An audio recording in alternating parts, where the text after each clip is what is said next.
Olá, família, graça e paz.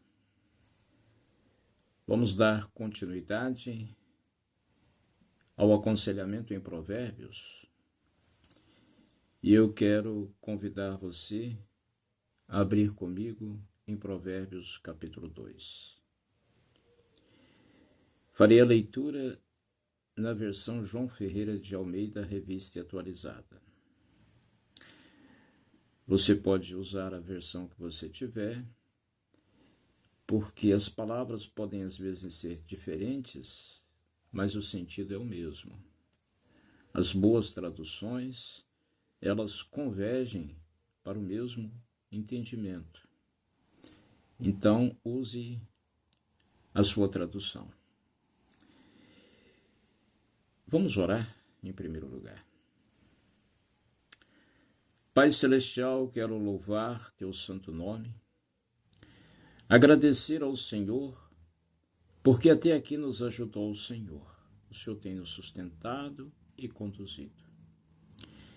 Quero colocar diante do Senhor o grupo de familiares de alunos do MJL, juntamente com os ex-alunos que caminharam conosco e agora estão caminhando fora, testemunhando Jesus Cristo por onde passam, através das suas vidas.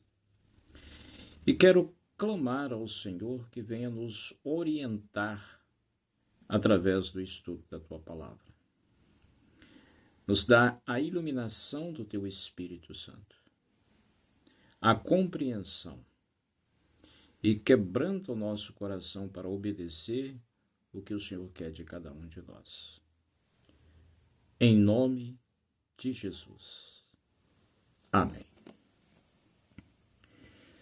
Meus irmãos, existem 3 tipos de pessoas que procuram aconselhamento. Através da minha prática pastoral, eu já lidei com esses 3 grupos de pessoas. Primeiro, são aquelas pessoas que querem resolver uma situação específica. Não sabem como fazer e procuram o aconselhamento com a expectativa de o conselheiro dê uma direção para a resolução daquele problema específico. O segundo grupo é um grupo que precisa sim tomar uma decisão, mas não tem coragem para tomar essa decisão. Então buscam o aconselhamento na esperança de que o conselheiro decida por eles. E tem o terceiro grupo, o grupo mais louvável de todos, que são aqueles que buscam no aconselhamento o crescimento. Querem crescer, estão interessados no crescimento. E é para esse terceiro grupo que esses estudos de aconselhamento em Provérbios se destina. Provérbios, na verdade, é um projeto de construção do caráter, nós podemos entender dessa forma. O caráter que Deus quer para os seus filhos. Então, quem quer crescer no caráter segundo o que Deus quer para os seus filhos, tem em Provérbios um manual, uma trilha a seguir. E eu quero convidar você a continuar seguindo essa trilha comigo. Hoje no capítulo 2.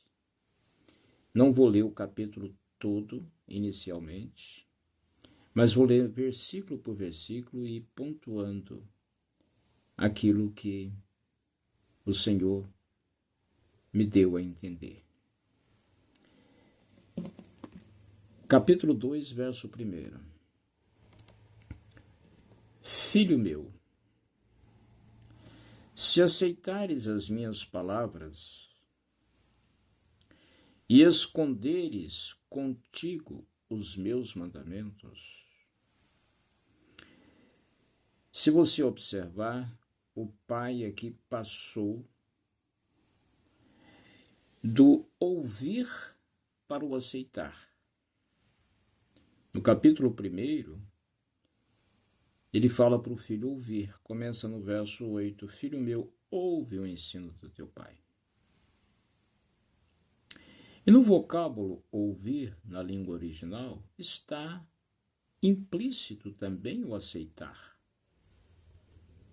Entretanto, ele faz questão agora de ampliar o leque de entendimento, colocando a palavra aceitar.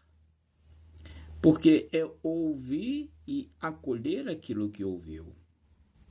As palavras do Pai. E esconder os mandamentos.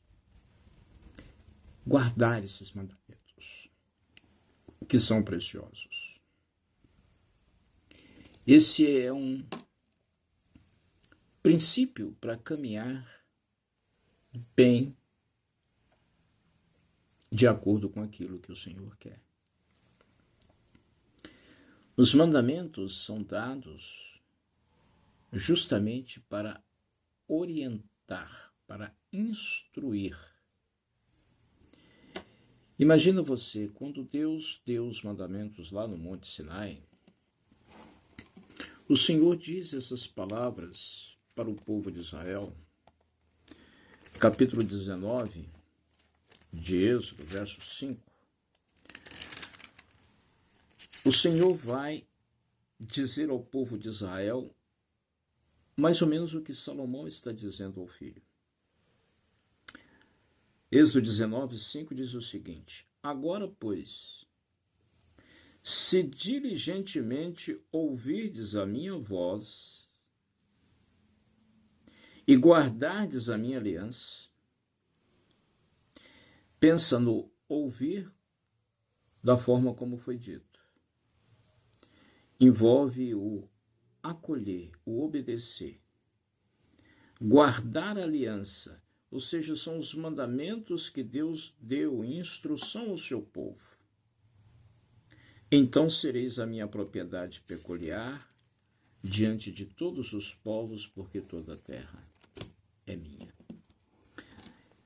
E aí o capítulo 20 começa, a partir do verso 1 até o verso 17, com os 10 mandamentos. A instrução do Senhor para que o povo caminhe de acordo com a sua vontade. Então, o que Salomão está dizendo ao filho é a mesma coisa. Ouvir, aceitar, esconder esses mandamentos. E aí vem o verso 2. Para fazeres atento à sabedoria o teu ouvido, e para inclinares o coração ao entendimento. Então há um movimento aqui. Ouvir, aceitar, esconder, se tornar atento e inclinar o coração ao entendimento. É o mesmo que a obediência. Esse é o interesse de Deus.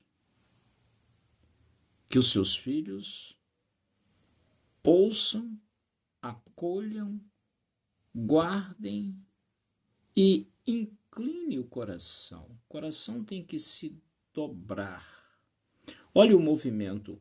Inclinar o coração. O coração tem que estar pendido para aquilo que o Senhor está dando como orientação para a caminhada. Esse é o segredo de um bom aconselhamento. O aconselhando deve seguir esse movimento de ouvir, acolher, esconder e inclinar o coração para poder obedecer. Caso contrário, o aconselhamento não surtirá efeito, mesmo que o conselheiro seja fiel e oriente segundo o padrão da palavra de Deus. Mas se o aconselhando não fizer esse movimento, o aconselhamento não surtirá o efeito necessário. Verso 3. Aqui, o pai dá um passo a mais, porque vai sair da esfera simplesmente da razão para entrar também na esfera espiritual. Preste atenção, verso 3. E se clamares por inteligência e por entendimento alçares a voz. Clamar é orar. Então esse movimento deve ser feito em oração.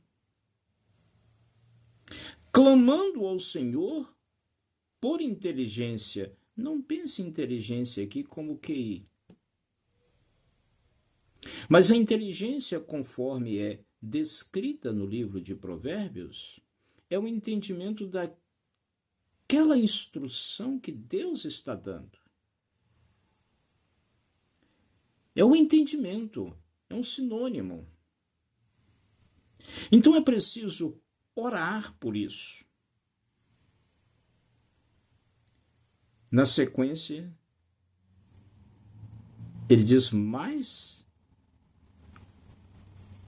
um passo que deve ser dado pelo aconselhando.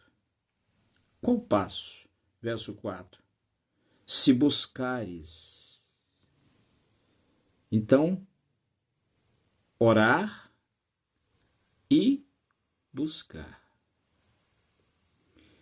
É preciso haver um esforço da parte do aconselhando. O conselheiro faz o seu esforço para orientar. Mas se o aconselhando não fizer o seu esforço para buscar a sabedoria, também não resultará em nada. Então ele precisa orar, mas também precisa se empenhar na busca. E não é buscar de qualquer forma. Ele diz assim, buscar sabedoria como a prata. A prata é um metal precioso. Então se busca esse metal precioso com inteligência. Essa é a comparação. Há uma diligência nessa busca. Como a tesouros escondidos procurares. Tesouros não ficam à flor na face da terra. Tesouros estão escondidos. Então é preciso essa busca, esse interesse em buscar. O caráter, ele é construído com muito esforço. O caráter que Deus quer para os seus filhos. Todas as pessoas têm um caráter. É aquilo que os caracteriza. É o conjunto daquilo que pensam, daquilo que sentem e da forma como agem. Então todas as pessoas têm caráter. Agora, Deus tem um caráter para os seus filhos. E os seus filhos precisam buscar a construção desse caráter. Isso demanda esforço da nossa parte. Há um empenho. E se houver esse empenho, aí vem o verso 5. Se ouviu, acolheu, escondeu, inclinou o coração, clamou, em oração pediu e buscou a sabedoria? Aí vem o verso 5. Então entenderás o temor do Senhor e acharás o conhecimento de Deus. Houve um empenho, haverá o resultado. Os passos foram dados. Então entenderás o temor do Senhor, que é o princípio da sabedoria, já vimos isso. Acharás o conhecimento de Deus. O apóstolo Paulo, em Colossenses, no capítulo 2, verso 3, ele está dizendo a respeito de Cristo: em quem todos os tesouros da sabedoria e do conhecimento estão ocultos. Então, todos os tesouros da sabedoria e do conhecimento estão ocultos em Cristo. É preciso esse movimento, então, em oração e busca, para encontrar. E como pode ser encontrado? Cristo está revelado na palavra. Então está implícito que esses tesouros do conhecimento e da sabedoria são encontrados na palavra, porque Cristo Jesus é revelado na palavra. E para isso é necessário fazer esse movimento que Salomão está orientando ao filho. Buscar com diligência e oração. O verso 6 vai dizer que a sabedoria é uma dádiva de Deus. Porque o Senhor dá sabedoria e da sua boca vem a inteligência e o entendimento. Isso pode suscitar uma dúvida. Espera aí, pastor, não há uma contradição aqui? Se o Senhor dá a sabedoria, por que é preciso buscar com empenho? Se é Ele que dá, e Ele vai dar a quem Ele quer. Pode ser uma aparente contradição, entretanto não é.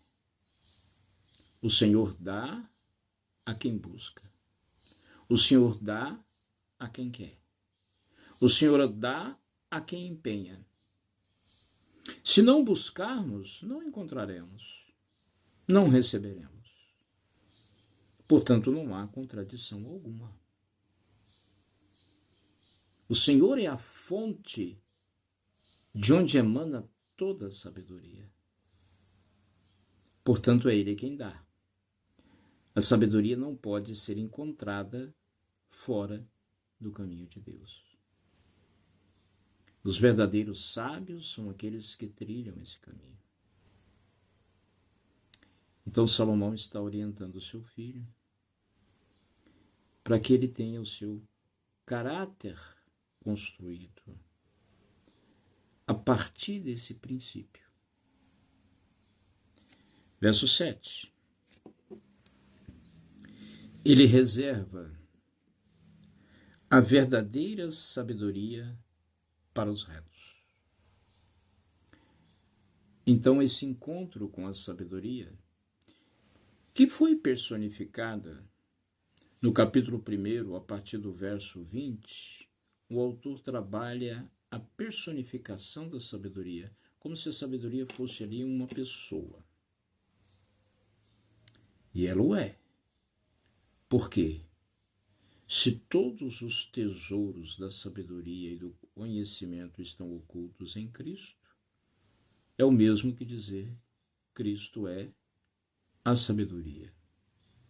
Então, essa sabedoria é reservada para os retos.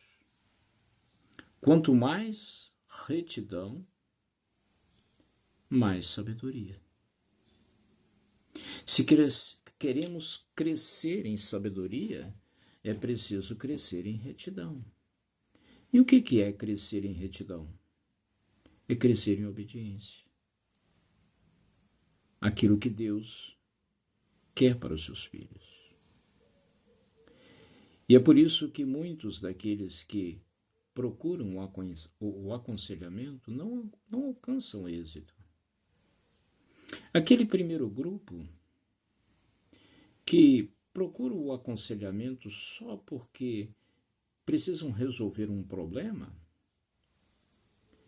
o interesse deles é resolver o problema. E buscam o conselheiro como se fosse um mago que vai dar a solução para o problema. O segundo grupo, aquele grupo que precisa tomar uma decisão e não tem coragem de tomar, busca no conselheiro alguém capaz de tomar essa decisão por eles, porque se algo der errado, a culpa recai no conselheiro. Esses não estão buscando sabedoria. São pragmáticos. Estão buscando soluções para momentos específicos de suas vidas. Quem busca sabedoria não está buscando pragmatismo, mas está buscando crescimento. E crescer envolve um esforço pessoal. E crescer demanda tempo. Não crescemos de uma hora para outra. Não é numa sessão de aconselhamento ou numa simples leitura de provérbios. Isso demanda tempo. Aquilo que nós lemos, que nós ouvimos na palavra de Deus, isso precisa ir tomando forma dentro de nós, moldando o nosso pensamento. Então, há um tempo de maturação desta palavra dentro de nós para que ela se torne ação na nossa vida. Nós vamos interiorizando a palavra de Deus e quando tivermos que tomar decisões, nós tomamos as decisões de acordo com a palavra de Deus. A palavra de Deus vai moldar a nossa cosmovisão, a nossa visão de mundo. Então, as decisões que tomarmos terão por fulcro a palavra de Deus. Ela é a base. Então, isso demanda um certo tempo de maturidade. Mas quem é o terceiro grupo que busca no aconselhamento, busca crescimento do caráter cristão, esse grupo vai se empenhar. Então vai encontrar aquilo que Deus tem reservado para os retos. O verso 7 diz isso. Ele reserva a verdadeira sabedoria para os retos. É escudo para os que caminham na sinceridade. É interessante essa analogia da sabedoria como escudo. Escudo é um instrumento militar de proteção. No combate, o guerreiro usa o escudo para se proteger, para que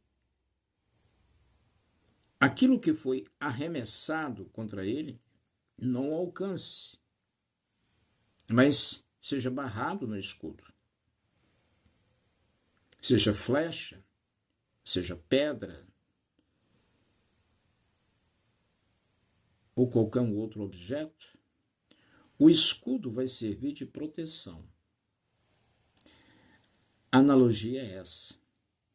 A sabedoria é escudo, é proteção para aqueles que caminham na sinceridade, para aqueles que buscam a retidão.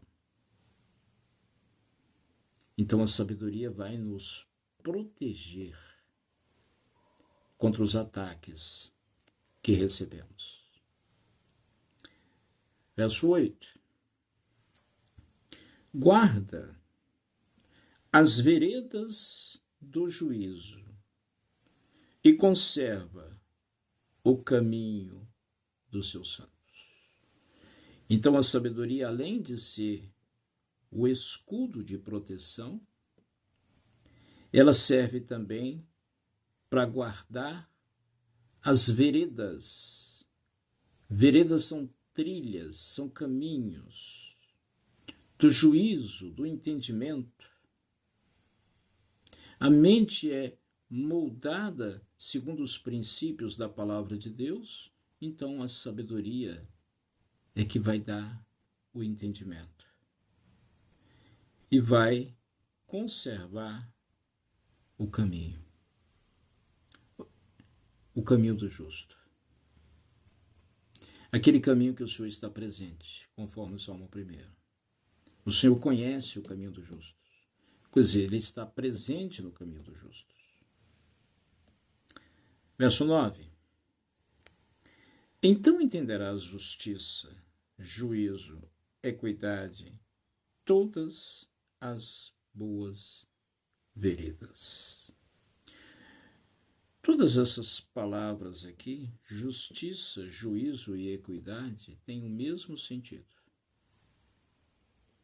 Vontade de Deus. Entenderás a vontade de Deus e as boas veredas, ou seja, as boas trilhas para se caminhar. Os bons caminhos, os caminhos segundo a vontade de Deus. É muito importante, meus irmãos, atentarmos para isso. Principalmente nesse mundo em que vivemos, onde há tantas e tantas informações, desinformações, porque muitas das, entre aspas, informações, elas desinformam. Elas não servem para formar, elas servem para deformar. E elas chegam a todo momento. Através das redes sociais, através da televisão e de outros meios, estão sempre chegando.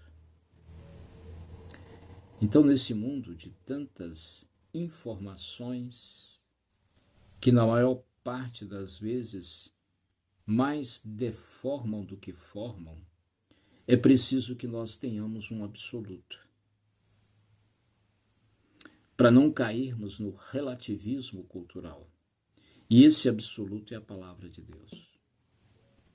Ela é viva, ela é permanente. Ela é eficaz, ela é transformadora. Então, esse absoluto é que tem que moldar o caráter do Filho de Deus. Verso 10.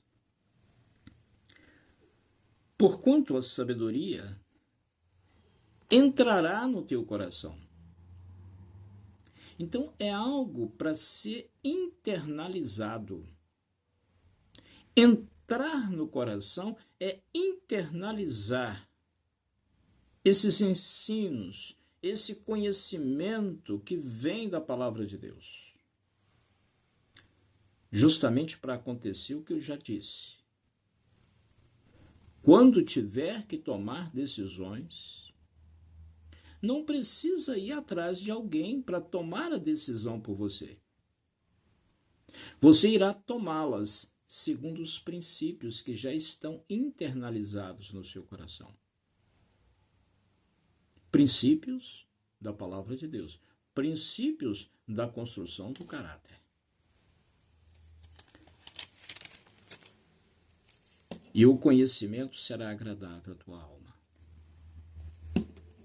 Quanto mais essa sabedoria entra no nosso coração, mas esse conhecimento não será agradável. Fazer aquilo que Deus quer. Isso é muito interessante, queridos. O apóstolo Paulo, na carta aos Romanos, no capítulo 12, se você puder olhar comigo esse texto, capítulo 12, no verso 2, Paulo diz assim: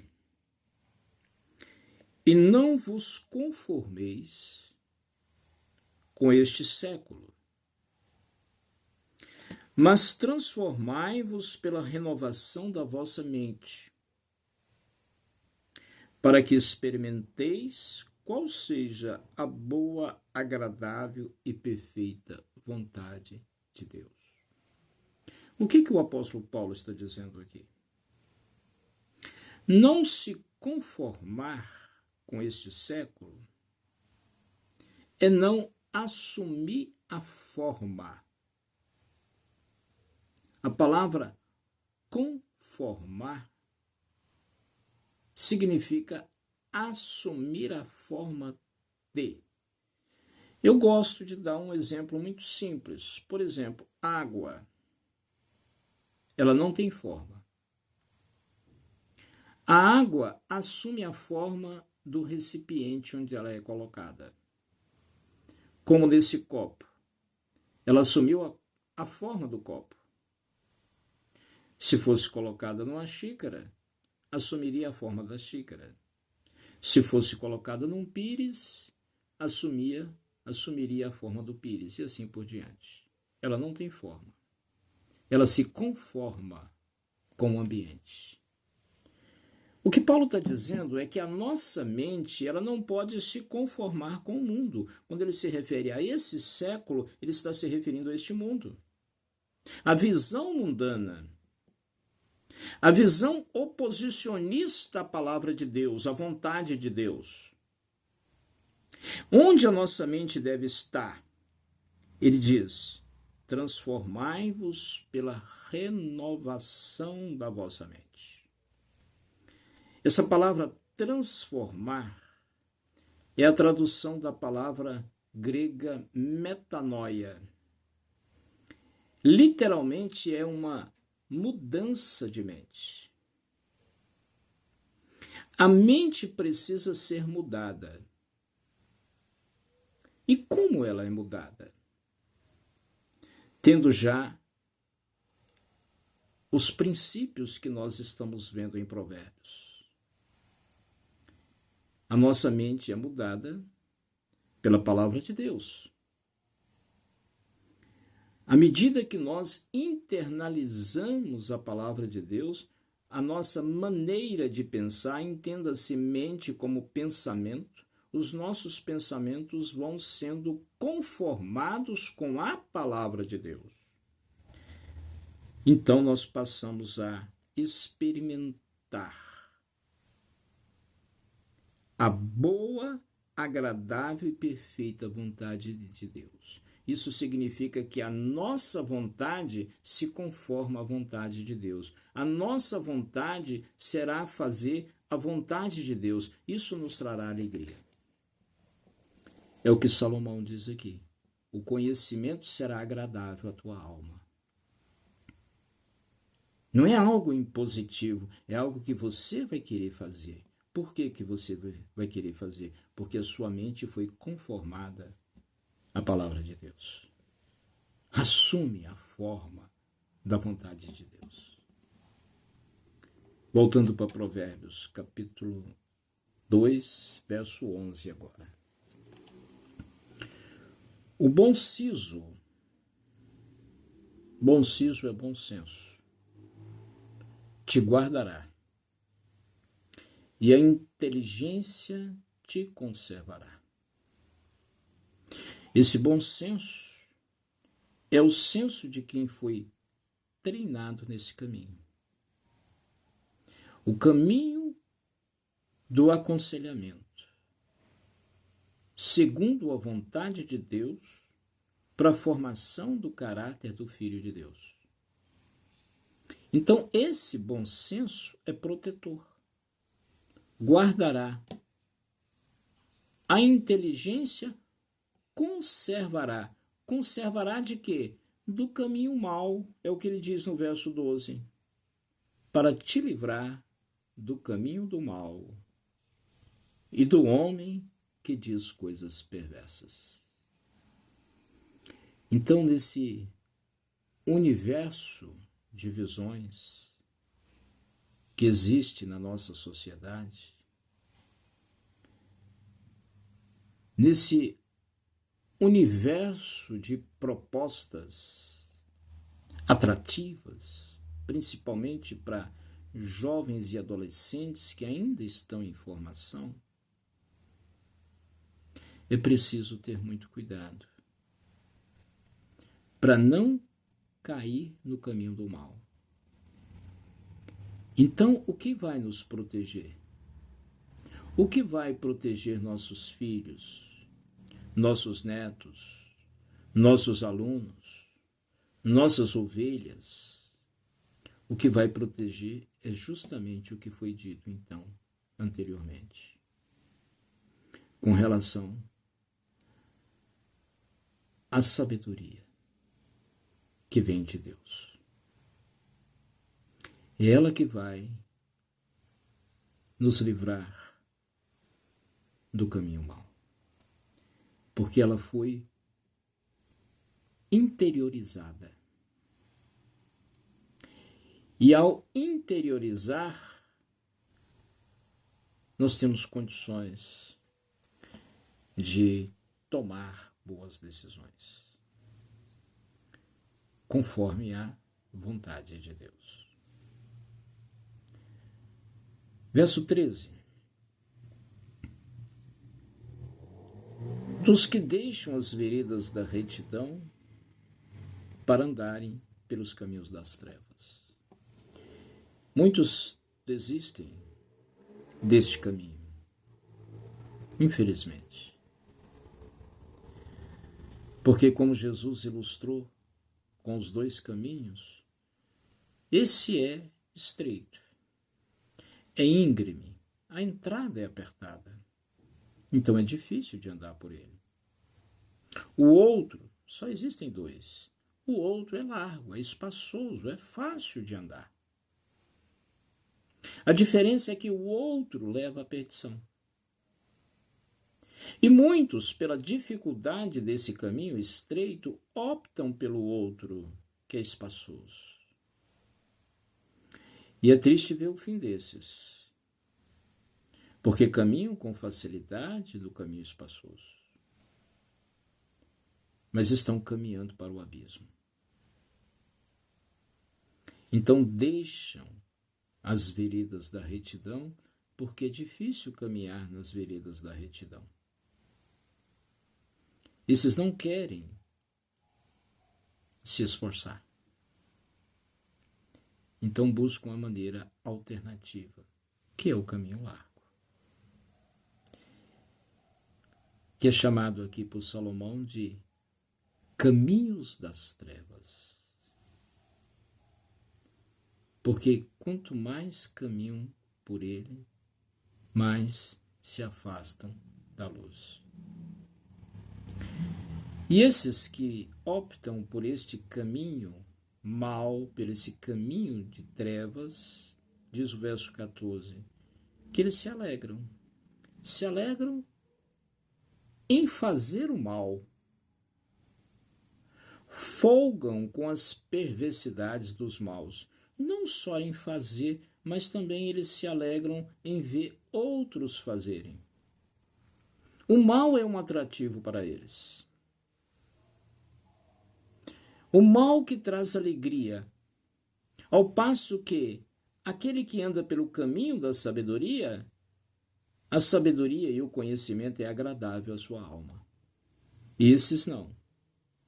Esses, o que é agradável para eles é o mal que eles fazem e o mal que eles veem outros fazerem. É isso que traz prazer a eles. Infelizmente, são muitos que optam por esse caminho espaçoso. O caminho que leva à perdição. Verso 15. Seguem veredas tortuosas se desviam nos seus caminhos. Enquanto o outro é um caminho de retidão, esse é chamado de veredas tortuosas. É um caminho que vai conduzir pessoas ao mal. E aí, a partir do verso 16, ele passa a alertar contra um grande perigo que faz, às vezes, pessoas mudarem de caminho. Saírem do caminho estreito para o caminho largo. Que perigo é esse? Sexo.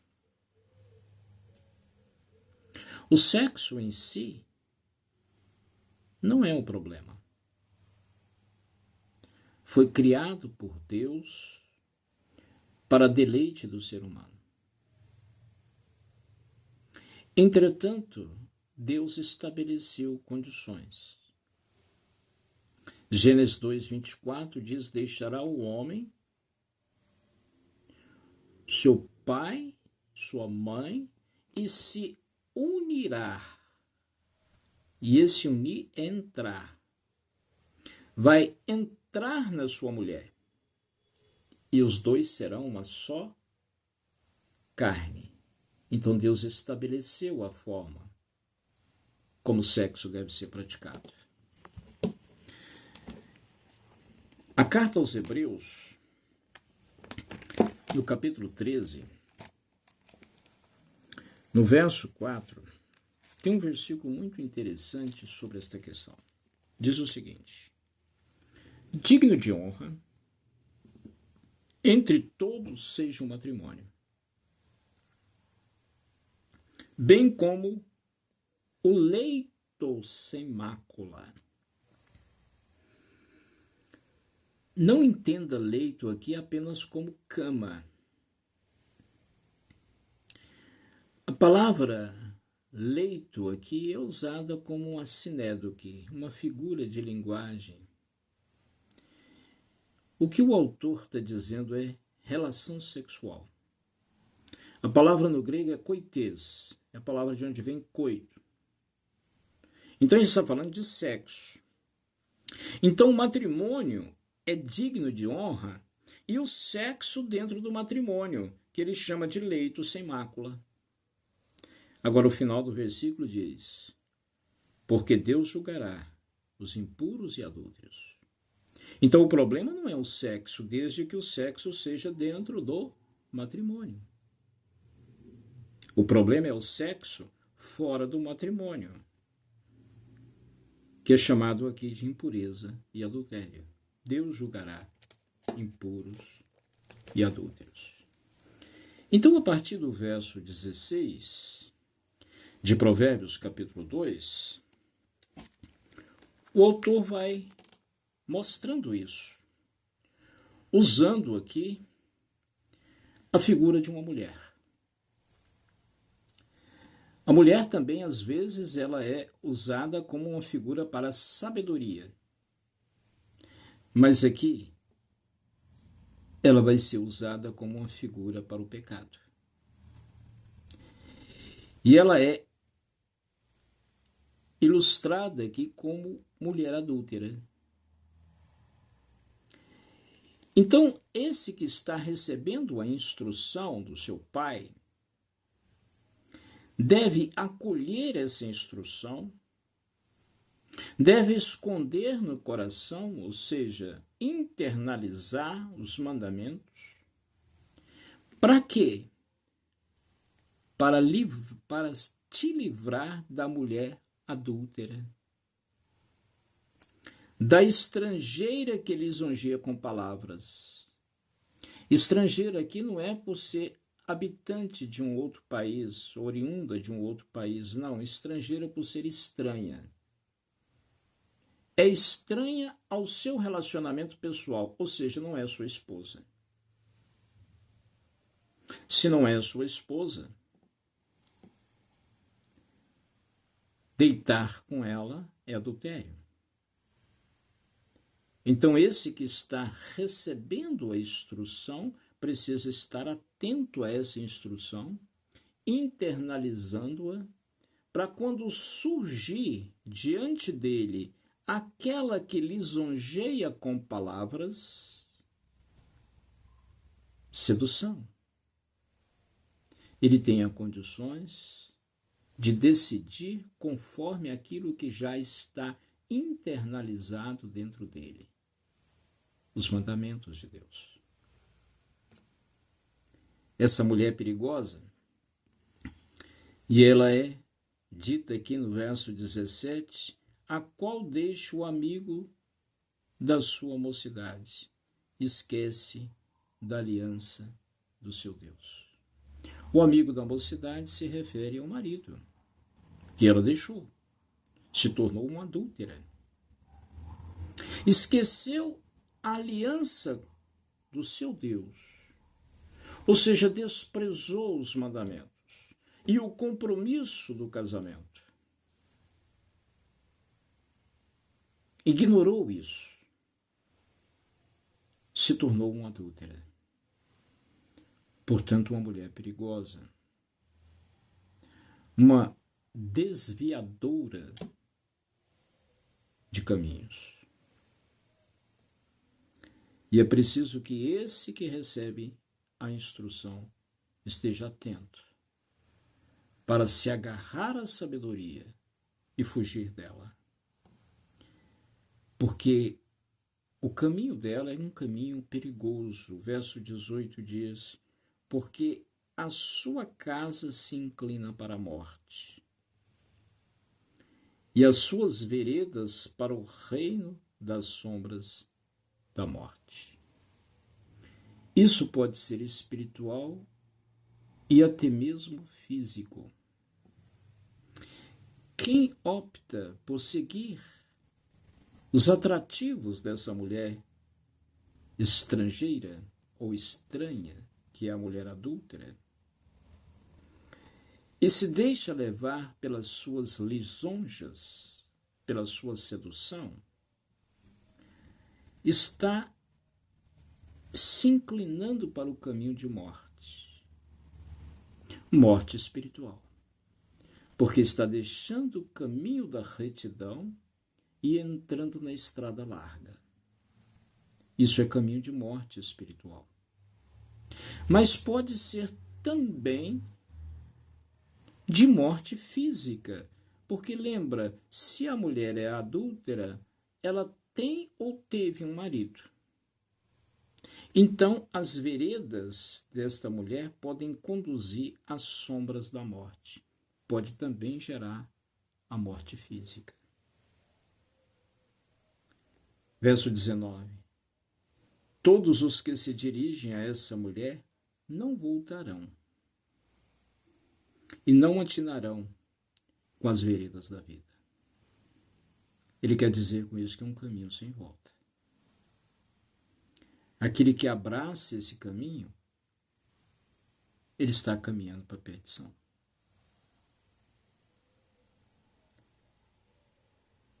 Verso 20. Assim andarás pelo caminho dos homens de bem e guardarás as veredas do justo. Ignore esse caminho da mulher adúltera. Não se deixe envolver com as suas lisonjas, porque são laços. Quando nós observamos o livro de Provérbios, esse manual de sabedoria, esse projeto de construção do caráter, a mulher adúltera e a prostituta vão tomar grande parte do livro. Por que será? Porque o sexo desvirtuado é um grande perigo que temos a enfrentar. É preciso ter sabedoria, discernimento, temor do Senhor, que é o princípio da sabedoria, para não cair nas armadilhas da mulher estranha.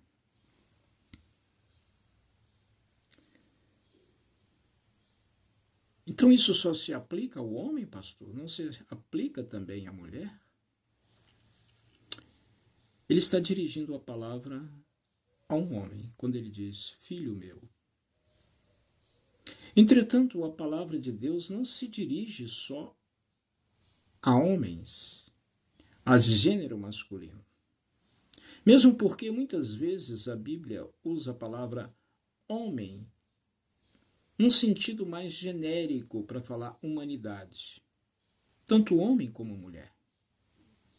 Então, o mesmo risco que corre o homem de seguir o caminho da mulher adúltera, também corre a mulher de seguir o caminho do homem adúltero. O risco é para ambos. Não é uma questão de gênero. Mas como Salomão está se dirigindo ao filho, ele usa essa linguagem. E podemos ampliar e entender que os princípios estabelecidos aqui se referem a ambos os sexos, tanto homem como mulher. Então, livre-se, andarás pelo caminho dos homens de bem, não pelo caminho dos homens do mal que optam pela estrada larga, mas pelo caminho dos homens de bem. Guardarás as veredas do justo. Lá no capítulo 4 ele vai dizer que a vereda do justo é como a luz da aurora. Ela vai brilhando gradualmente até esse dia perfeito. Verso 21. Porque os retos habitarão a terra, e os íntegros permanecerão nela. Ele quer dizer com isso, aqueles que seguem o caminho da mulher adúltera estão seguindo para a morte, enquanto que os retos habitam a terra. Aqueles se vendem por um prazer imediato, satisfaz desejos corrompidos e pagam um alto preço da morte espiritual e muitas vezes física, mortes geradas pelo ciúme. Agora os retos permanecem na terra. O capítulo é concluído no verso 22, quando diz assim, mas os perversos serão eliminados da terra. Enquanto os justos permanecem, os retos, os perversos são eliminados. Os aleivosos, ou seja, os traiçoeiros, os enganadores, serão dela desarraigados. Ser desarraigado é ser tirado pela raiz. E aquilo que é arrancado pela raiz não tem mais esperança, porque não haverá broto. Foi desarraigado. Foi tirado. Esse é o caminho proposto.